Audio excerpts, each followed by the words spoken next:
Hi there, I'm Matt from the Underground Cookery School. Today I'm just going to show you a really simple, easy recipe.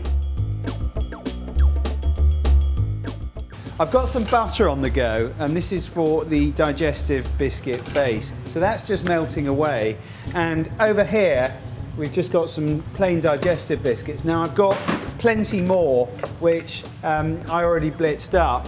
But otherwise you just spend your entire life watching me blitz digestive biscuits up, which blitz. Right, now whilst that's blitzing up, we're going to prepare the tin. So I'm going to run a bit of butter round it and round the edge, and then we're going to dust it. See, that's now ready. And what you do need to do is just make sure that you don't burn the butter. Now over here I've got some reasonably hot water, and I've got some strawberries which I've just quartered, and I just want to get a little bit of softness out of those. So they're going to go on the hob for not terribly long, maybe about a minute, that's all.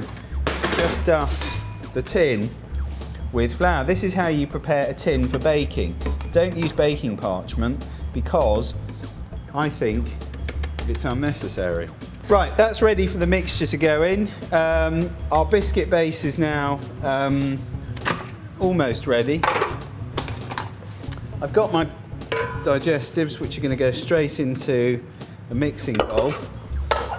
Stick that back on there. I've got my butter, which I pour on top. Get rid of that. Give it a good old mix. I'm just going to put most of that in there. Might not need all of it. And you can get a nice smooth biscuit base. And if I show you how that base should look, nice and smooth, ready for the rest of what we're doing. I'm going to get ready with the cream cheese mix.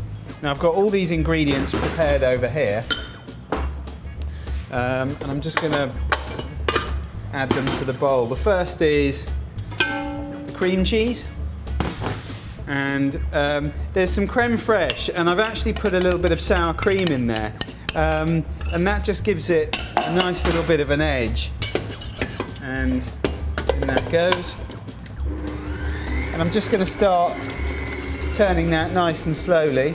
I'm going to add some sugar to it now. Again, I'm not going to add all the sugar. I might add a little bit at the end. I'm just going to have a little taste and see how happy I am with it. Start cracking these eggs. So I've got 5 eggs here. I'm going to use all of those. Try and use the best quality eggs you can. I'm going to crank that up a little bit, but our strawberries should now be ready. Let's just have a look. Yeah, those are absolutely perfect. Just use this bowl.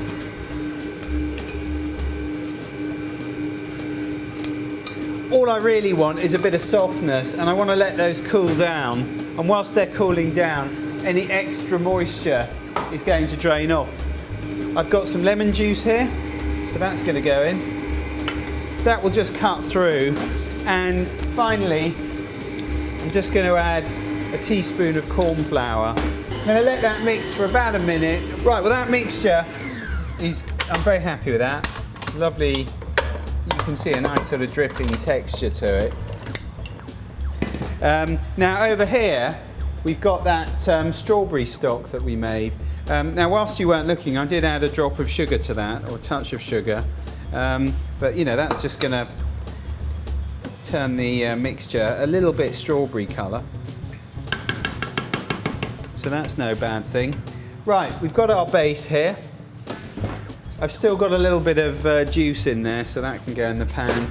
Here's the thing, if I just throw them into the mix, they'll sink to the bottom of the cheesecake. But if I just add a little bit of flour to them, like that, and pop them in, what will happen is they'll remain evenly dispersed all around the cheesecake rather than sinking to the bottom. So I'm just going to tip everything in, as you can see. And we're going to bake this off in the oven at something like 160 degrees. I'm going to cook this for about 45 minutes. And another little trick of mine is, which I like to do, is just stick it onto a tin so that if it does drip, it's not going to drip down into the oven, which which you then have to clean afterwards. So in that goes, and we'll come back in about an hour's time. Right, well that's absolutely gorgeous. What we do need to do is just give that about 10 minutes in the baking tin, just to, it's just sort of souffled up a bit, so it will drop a little bit. Also, you can't take things out of a tin the minute you take them out of the oven. You just have to let them contract a little bit from the side, stiffen up. You can take the baffle, lift it off, slice it up. It's going to be delicious. And that's how you make the perfect baked American strawberry cheesecake.